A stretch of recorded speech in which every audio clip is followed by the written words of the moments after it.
Please, എനിക്ക് വേറെ വഴിയില്ലാത്തതുകൊണ്ട് ഞാൻ പ്രഗ്നന്റ്. ആണോ? അതുകൊണ്ടാ. അതുകൊണ്ട് അതുകൊണ്ട് എനിക്ക് വേറെ അതുകൊണ്ട് ഇപ്പൊ എന്താ വഴിയില്ല. വേണം?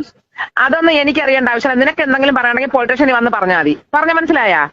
നിന്നെ ആന്റി പോലത്തെ ഒരു പ്ലീസ്, എന്നെ പെണ്ണല്ലായിരുന്നു അവള്. കാല് ഇപ്പോഴത്തെ ബോയ്ഫ്രണ്ട് എന്നെ തല്ലിയിട്ടുണ്ടായിരുന്നു, നന്നായിട്ട് ഉപദ്രവിച്ചു എന്നെ. എന്റെ ദേഹത്ത് ഫുള്ള് നല്ല പാടാക്കി. ഫസ്മിന സാക്കർ എന്ന് പറഞ്ഞാൽ ചിലപ്പോൾ എല്ലാവർക്കും അറിയില്ലായിരിക്കും. നമ്മുടെ തൊപ്പിയുടെ കാമുകി എന്ന് പറഞ്ഞാൽ എല്ലാവർക്കും അറിയായിരിക്കും. അപ്പോൾ എന്താണ് അവരുടെ റിലേറ്റഡ് ആയിട്ടുള്ള കുറച്ച് കാര്യങ്ങൾ ഇപ്പോൾ സമൂഹ മാധ്യമത്തിൽ ഇതായിട്ടുണ്ട്. എന്തായാലും തൊപ്പിയുടെ കൂടെ ഉള്ള സമയത്താണ് ഈ പുള്ളിക്കാരി ഭയങ്കര എന്താണ് ഫെയിം ആവുന്നത്, ഭയങ്കര ഇതായിട്ട് പുറം ലോകം അറിയുന്നത്. തൊപ്പീനെ സ്നേഹിക്കുന്ന ഒരു പെണ്ണെന്നുള്ള രീതിയിലായിരുന്നു കൂടുതലായിട്ടും ആളുകൾ അറിഞ്ഞിട്ടുണ്ടായിരുന്നത്. അപ്പോൾ ഇപ്പോൾ പുള്ളിക്കാരിയായിട്ട് കുറച്ച് റിലേറ്റഡ് ആയിട്ടുള്ള കുറച്ച് എന്താണ് വിവാദങ്ങളൊക്കെ പുറത്ത് വന്നിട്ടുണ്ട്.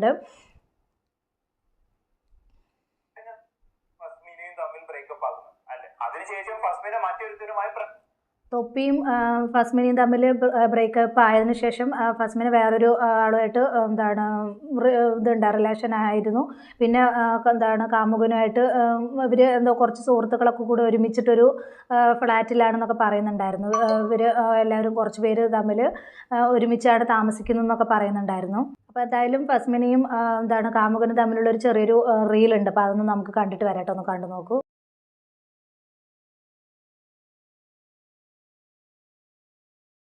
അപ്പോൾ എന്തായാലും ഈ റീലിൽ കണ്ടതുപോലെ തന്നെ അവരുടെ ഇതെന്തെങ്കിലും നടന്നു പോട്ടെ. എന്തായാലും തൊപ്പിയായിട്ട് ഒന്നിക്കാൻ പറ്റിയില്ല, ഇവർ തമ്മിലിപ്പോൾ ഇഷ്ടത്തിലാണ്, അതെങ്കിലും നടന്നു പോട്ടെ. അങ്ങനെയാണ് ഇപ്പോൾ ഇവർ കൊച്ചിയിലാണ് താമസിക്കുന്നത്. 3-4 പേര് പെൺകുട്ടികൾ തമ്മിൽ താമസിക്കുകയാണ് റൂമിൽ. അപ്പോൾ അതിലോട്ടാണ് ഈ കാമുകനെ കൊണ്ടുവരുന്നത്. അവർ പിന്നെ ഇവരെല്ലാവരും കൂടെ ഒരുമിച്ചാണ് താമസിക്കുന്നതെന്നൊക്കെ അറിയാൻ കഴിഞ്ഞു. അപ്പോൾ ഇങ്ങനെ ഒരുമിച്ച് പോകുന്ന സമയത്താണ് ഫസ്മിനെക്കുറിച്ച് ഫസ്മിനയുടെ ഫ്രണ്ട് അസ്മിന എന്നൊരു പെൺകുട്ടിയും എന്താണ് രംഗത്ത് വരുന്നത്.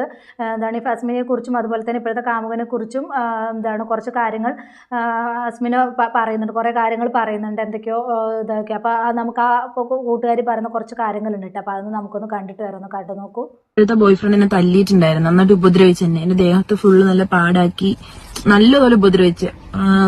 എന്നിട്ട് ഞാൻ എന്റെ ബോഡി ഫുള്ള് ഞാൻ എന്റെ അമ്മേനെയും ഡോക്ടറിനെയും കാണിച്ചപ്പോൾ ഡോക്ടേഴ്സും അവരൊക്കെ മെഡിക്കൽ സർട്ടിഫിക്കറ്റ് ഒക്കെ തന്ന് ഞങ്ങളോട് കേസ് കൊടുത്തു.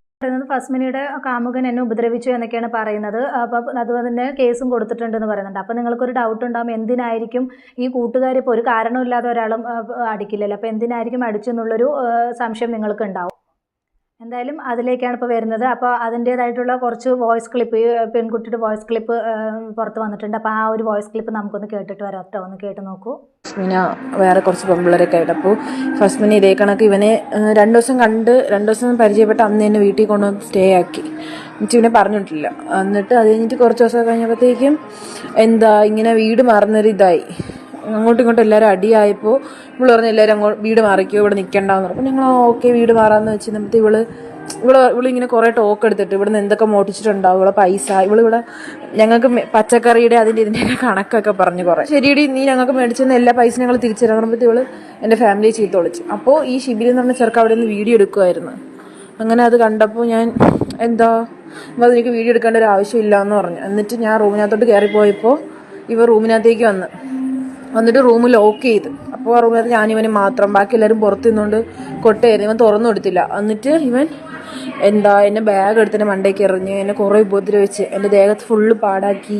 എൻ്റെ ആശുപത്രി സ്ഥലത്തൊക്കെ കയറി പിടിച്ചവൻ നല്ല രീതിക്ക് എന്നെ ഉപദ്രവിച്ച്. പിന്നെ അവൻ എൻ്റെ ഡ്രസ്സൊക്കെ വലിച്ചൊക്കെ ഊരാൻ നോക്കി. മൊത്തത്തിൽ പറഞ്ഞ് എന്നെ റേപ്പ് ചെയ്യാൻ നോക്കി. എന്നിട്ട് അവിടെ നാട്ടുകാർ ഓടി വന്നിട്ടാണ് എന്നെ വെറുതെ വിട്ട.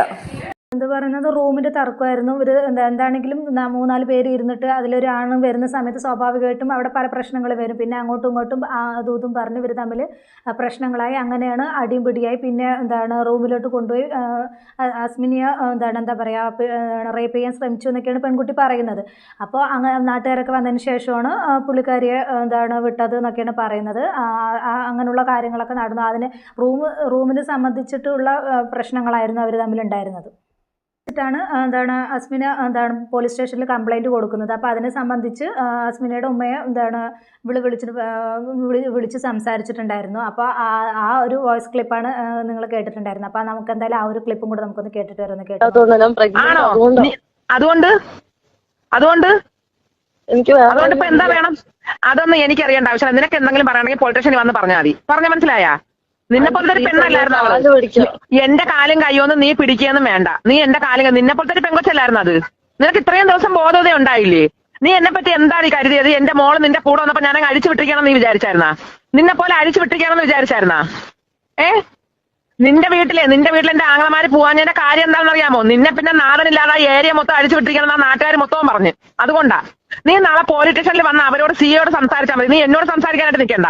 നീ ഇനി എന്റെ മോളെ ഫോണിൽ വിളിക്കരുത്. നീ ഇനി വിളിക്കരുത്. വിളിച്ചു കഴിഞ്ഞാൽ വേറെ പ്രശ്നം അതായിരിക്കും. പറഞ്ഞു മനസ്സിലായ? നീ ഇനി വിളിക്കരുത്.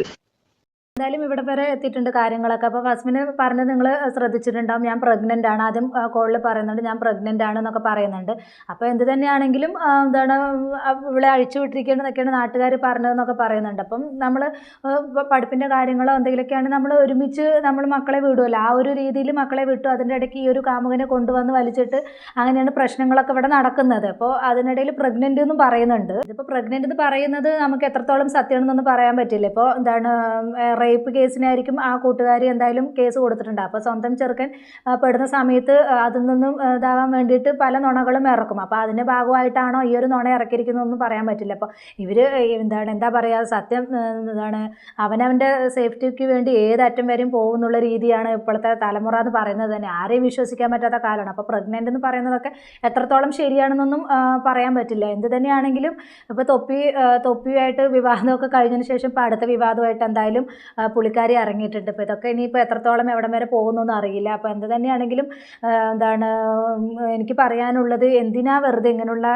കോലാഹലങ്ങളൊക്കെ കാണിച്ചതിന് ശേഷം പിന്നെ നാണം കെട്ടിട്ട് പിന്നെ ഒരു ഗത്യന്തരവും ഇല്ലാതെ പിന്നെ ഇങ്ങനെയുള്ള ഇതിനൊക്കെ മാപ്പ് ചോദിക്കാൻ ഇതിനൊക്കെ നിൽക്കുന്നത്.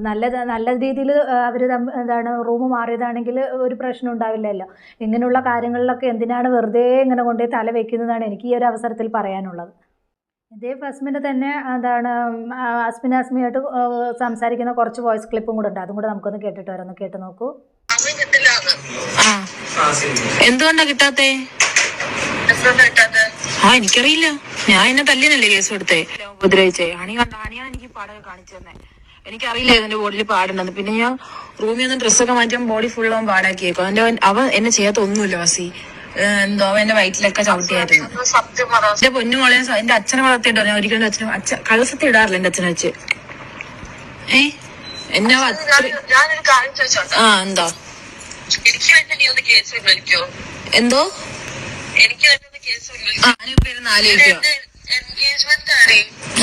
ഓക്കെ. നീ പക്ഷെ നിന്റെ ലൈഫ് പോകും. നീ അവനെ കെട്ടുവാണ് നിന്റെ ലൈഫ് ഉറപ്പായിട്ടും പോകും. എനിക്ക് നിനക്ക് അത്രേ പറയാം. അത് ഓക്കെ. ഇപ്പൊ ഞാൻ എന്ത് ചെയ്യണം പറ? ഓക്കെ, എനിക്ക് അവിടെ അത്ര ദേഷ്യമുണ്ട്. കാരണം അവനെ നന്നായിട്ട് ഉപദ്രവിച്ച്. അവൻ ഒരിക്കലും ഒരു ആണിന്റെ മേത്ത് കൈ വയ്ക്കാൻ ധൈര്യം ഇല്ല. അതിനവൻ പൊങ്ങത്തില്ലാണ് എനിക്ക്. ഒരു പെണ്ണിനെ അവൻ നന്നായിട്ട് തല്ലും. അങ്ങനത്തെ മൈരനാണ് അവൻ. ഒരു പെണ്ണ് നിന്നെ അവൻ നല്ല രീതിക്ക് ഉപദ്രവിക്കുമെന്ന് എനിക്ക് നന്നായിട്ട് അറിയാം.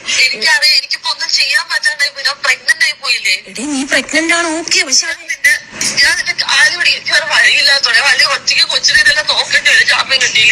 വെച്ചോണ്ടിരിക്കണ്ടാന്ന് അങ്ങനെ ഞാൻ കേസ് കൊടുത്തപ്പോൾ ഈ എന്നെ തല്ലുന്ന കണ്ട ഒരു സാക്ഷി മാത്രം, ഹണി മാത്രമേ ഉണ്ടായിരുന്നുള്ളൂ, എൻ്റെ ഒരു ഫ്രണ്ട്. ഇവള് വന്നിട്ട് സ്റ്റേഷനിൽ വന്നിട്ട് മൊഴി മാറ്റി പറഞ്ഞു. ഇങ്ങനെ ഫസ്മിയുടെ കൂടെ നിന്നിട്ട് മൊഴി മാറ്റി പറഞ്ഞ് എന്നെ ഒന്നും ചെയ്തില്ല എന്ന് കള്ളത്തരം പറഞ്ഞു. എനിക്കൊന്നും ചെയ്യാൻ പറ്റില്ല. അതുകൊണ്ട് ഞാൻ എടുത്ത് ഇവള് ഈ ക്ലിപ്പ് എല്ലാം എടുത്ത് ഓഡിയോ ആക്കി ഇട്ട്. അത്രേ ഉള്ളൂ ഞാൻ ചെയ്തിട്ടുള്ളൂ. ഞാനകത്ത് ഒരു കള്ളത്തരവും ചെയ്തിട്ടില്ല. പിന്നെ അതിനുശേഷം ഫസ്മിനെ എന്നെ നല്ല രീതിക്ക് ഭീഷണിപ്പെടുത്തുന്നു. നല്ലോണം ആൾ ഭീഷണിപ്പെടുത്തുന്നുണ്ട്. ഞാൻ ലഹരിയൊക്കെ യൂസ് ചെയ്യുന്ന പെങ്കൊച്ചാണ്, മറ്റിടത്തൊക്കെ അനാവശ്യമൊക്കെയാണ് പറഞ്ഞു നടക്കണേ. എൻ്റെ വീഡിയോസൊക്കെ ഉണ്ട്. ഞാൻ ഡ്രസ്സ് മാറുന്ന വീഡിയോ ഒക്കെ എടുത്ത് വെച്ചിട്ട് അനാവശ്യ കാര്യങ്ങളൊക്കെ അവൾ പറഞ്ഞു.